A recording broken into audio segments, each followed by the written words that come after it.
আসসালামু আলাইকুম। আমরা যারা এই কন্ট্রোল প্যানেল ইউজ করি অথবা সোলার প্যানেল ইউজ করি তারা অনেকে আমরা কন্ট্রোলার ইউজ করি না। আসলে এই কন্ট্রোলার ইউজ না করলে কী ক্ষতি হবে এবং এই কন্ট্রোলার ইউজ করলে কী উপকার হবে আমি টোটালি আপনাকে বলবো। এবং কন্ট্রোলারটা ইউজ করা খুবই একটা ভালো কাজ, এবং কি এই কন্ট্রোলারগুলো ডিজিটাল কন্ট্রোলারগুলো অন্তত এগুলোতে আমরা কী করতে পারবো, সব কিছু সেট করতে পারবো এবং সেটিং করতে পারবো। তো আমি আপনাদেরকে সেটিং সহ টোটাল বিষয়গুলো দেখাবো, যে ক্ষেত্রে আপনার সোলার প্যানেল এবং কি ব্যাটারি দুটোই সেফ থাকবে। আর এগুলোর দামও কিন্তু ওরকমটা বেশি না, প্রায় 400-500 টাকা করে দাম হচ্ছে এগুলো। তো আমি আপনাদেরকে দেখেন আমার ব্যাটারি ভোল্টেজ আছে 13.1। এখানে সোলার প্যানেল থেকে ব্যাটারি চার্জ হচ্ছে এবং কি পাশে আমার লোড নেওয়া আছে, একটা লাইট জ্বালাচ্ছি, আমি লাইটটাও জ্বলতেছে। আমি যদি আপনার এখন দেখেন আমার ব্যাটারি ভোল্টেজ 13.8 করা আছে, মানে ব্যাটারি আমার সোলার 13.8 পর্যন্ত চার্জ করবে, তারপর অটোমেটিকলি সোলারটা বন্ধ করে দিবে, তাহলে আর চার্জ হবে না। এবং কি আমি যদি আউটপুট ভোল্টেজ নেই, এখানে দেখেন আউটপুট ভোল্টেজ আমার ব্যাটারি হচ্ছে 12.3, মানে 12.3 পর্যন্ত আমি লোড নিব। আমি মনে করেন ফ্যান লাইট জ্বালাবো যখন, তখন আমার কাছে এই 12.3 ভোল্টেজটা যাবে। এবং আমি যদি পরে নেক্সটে দেখি, নেক্সটে হচ্ছে এটা ব্যাটারি আর মানে সর্বনিম্ন লোড, মানে হচ্ছে আমি যদি লাইট ফ্যান চালাই সেক্ষেত্রে ব্যাটারি ভোল্টেজ যদি 11.1-এর নিচে চলে আসে, সেক্ষেত্রে এই কন্ট্রোলারটা আমার লোডটা বন্ধ করে দেবে, মানে আমার লাইট ফ্যানগুলো অফ করে দেবে। অফ করে দিলে কী হবে, আমার ব্যাটারিটা সেফ থাকবে কিন্তু, হ্যাঁ।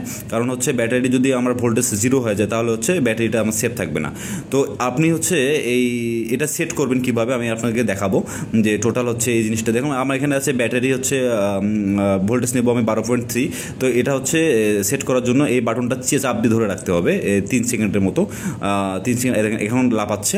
এখন আমি এটা কী করবো, 12 করে নেব। তার মানে আমি 12 ভোল্টেজ ব্যাটারির থেকে নিব। আমি যে কোনো কিছু চালালে জন্য 12 ভোল্টেজে যায়, কম ভোল্টেজ থাকলে জন্য 12 ভোল্টেজে যায়। এখন আবার চাপ দিয়ে ধরে রাখবেন 3 সেকেন্ডের মতো, তাহলে এটা সেট হয়ে গেল।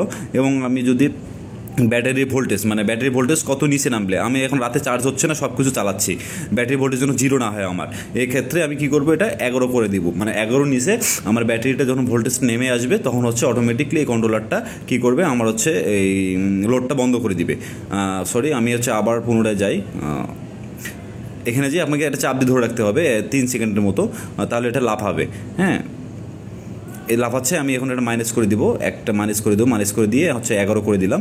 তাহলে কী হলো, আমার ব্যাটারি 11 নিচে আসলে 11 ভোল্টেজে আসলেই বা তার নিচে আসলেই আমার অটোমেটিকলি এটা বন্ধ করে দিবে। তো আমি আবার সেট নেই, আমি সেট নিয়ে নিলাম। তাহলে কি এটা সব কিছু আপনার সেট করা যায়। সেট করলে কী সুবিধা হয় আমাদের, ব্যাটারিটা সেট থাকে। আর আমি চাইলে ব্যাটারি চার্জ বাড়াতে পারবো, আমি বা 13 থেকে 14 বন্ধ করতে পারবো, 15 বন্ধ করতে পারবো, কোনো সমস্যা নেই। তো আপনারা অবশ্যই এই কন্ট্রোলারগুলো ইউজ করবেন, আপনার ব্যাটারি এবং সব কিছু সেফ থাকবে। আর আমি তো আপনার সেট করাটা দেখাইলাম যে কীভাবে সেট করবেন, আর এখান থেকে এবং সুইচিংও করা যায় অন অফ করার জন্য। তো এই বলে ভিডিও শেষ করো। অবশ্যই ভালো থাকবেন, আর আমার চ্যানেলটা নতুন হলে অবশ্যই সাবস্ক্রাইব করবেন। আর অবশ্যই সাবধানতা সহকারে কাজ করবেন। আর না বুঝতে পারলে আমাকে কমেন্টে জানাবেন, আমি আপনাকে বোঝানোর চেষ্টা করব। ভালো থাকবেন।